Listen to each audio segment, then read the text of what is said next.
Hi, and what I want to discuss in today's video is what if just changing one key habit could transform your running?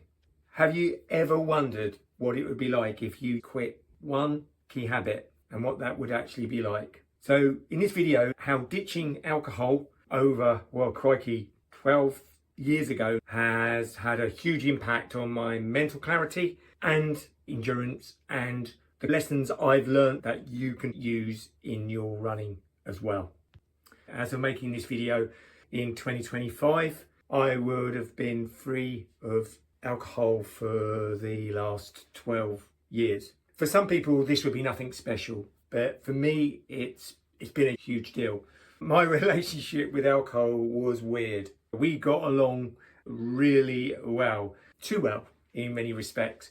I could down a bottle of wine in an evening, follow it with a few Budweisers and still go out and do a morning long run. Some people probably would have called me an alcoholic. I used to joke that I was a functioning alcoholic, which I think was quite accurate because I didn't put on much visible weight.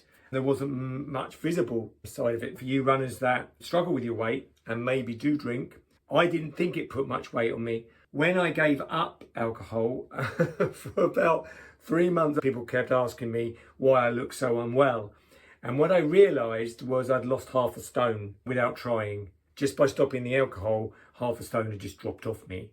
So there was that weight from the alcohol, but obviously I hadn't seen it. So why stop? Well, me personally, I struggle with doing things in the middle. My wife could have the odd sip of wine and then not have a drink for 6 months. I suppose because I'm an endurance runner, or I don't know which came first, chicken or the egg. I'm an extremist by nature, and it was just easier for me to stop. But why did I stop? I was in my late 40s and I was running pretty well, but I started to notice my energy levels really dropping, my recoveries taking longer, and things were starting to become a bit harder. The work days felt longer and my brain felt more foggy. And I think this thing about the body just doesn't deal with excess so well as you get older, but habits are formed, aren't they? So it hit me that I wasn't very good at moderation. Either I kept doing what I was doing and accepted the decline, which was visible to me. I had no health issues with it, though I'd been to a private health screening and had been told that if I carried on drinking the amount I was drinking, my exercise at the time was offsetting my drinking, but it was going to become a thing of diminishing returns. Now, you probably think that this is me standing here giving you a lecture to stop drinking. No.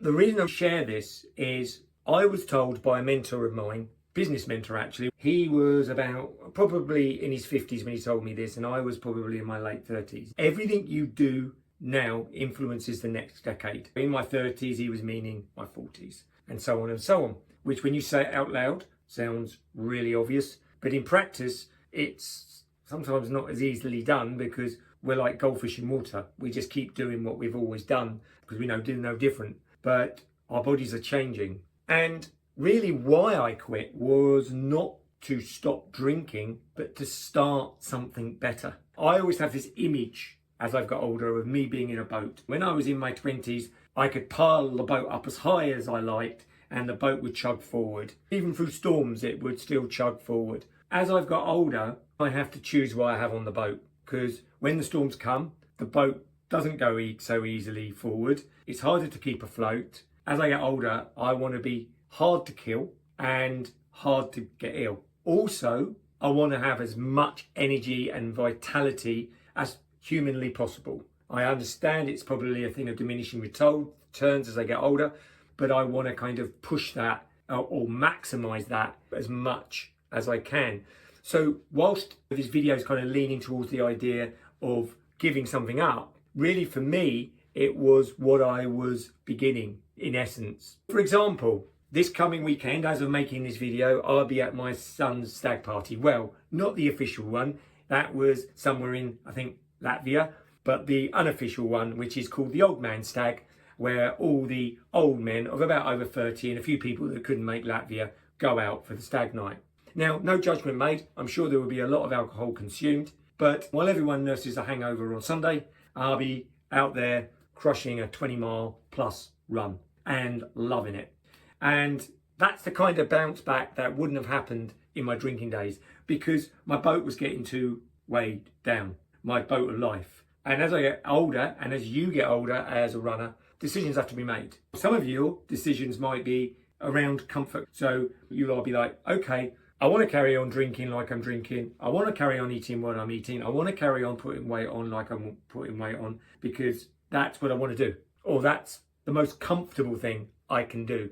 And you just got to accept the boat is going to be much more unstable in the water. It isn't going to move forward as quickly, and it isn't going to be as robust. That's a fact. Or you can decide what you want to keep in the boat. For me, it was energy, vitality, making myself harder to kill. What I mean by that is I honestly believe life every now and again comes up and tests you, and you either step forward and life goes, okay, there's easier fish to fry than you, or it gives you and you gotta go.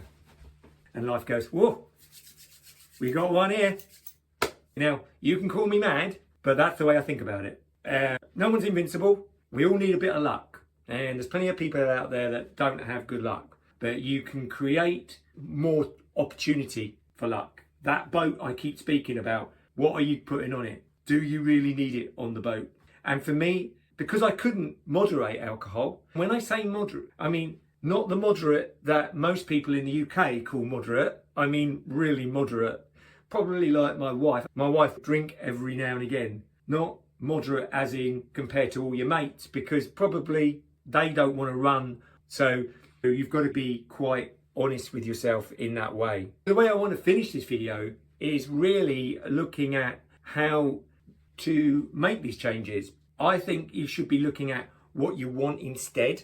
That is the way forward. When we look at change normally, we look at it as giving something up. The brain doesn't like that. The brain doesn't like giving up stuff it likes. So what do you want to move towards? I was moving away from drinking, but I had a strong vision of what I was moving towards, which was more vitality, more strength, more robustness, less fragility. I could be more vital as a person. And that was important to me, so much more important to me than drinking that. From drinking every night since my 20s up until my 40s, I've just stopped. And since then, I've never had another drink. No weaning myself off, none of that. And yes, is there an addictive side physically? Yes, there is. But I would suggest to most people that there is a psychological addiction that is much, much stronger. And that is the fact of giving something up. So what are you going to replace it with? And I think that is the way that you really start to make those changes. Look, I'm not telling you you should give up alcohol. I'm not saying you should give up anything. What I'm saying as an older runner, if you want to move forward, what is it that you really want? You got to keep on the boat or lighten the load a lot. Keep moving forward as a runner. I know it's been a bit of an unusual video, but it struck me. Maybe it's because I'm nearly 61 and it was just something I was thinking about. And when I sent this out on my email recently, got a lot of responses. So this is not something in isolation for people, and it's no guilt trip. It's about what results you want. Moving towards them will help you move away from the things you don't want. Bye for now.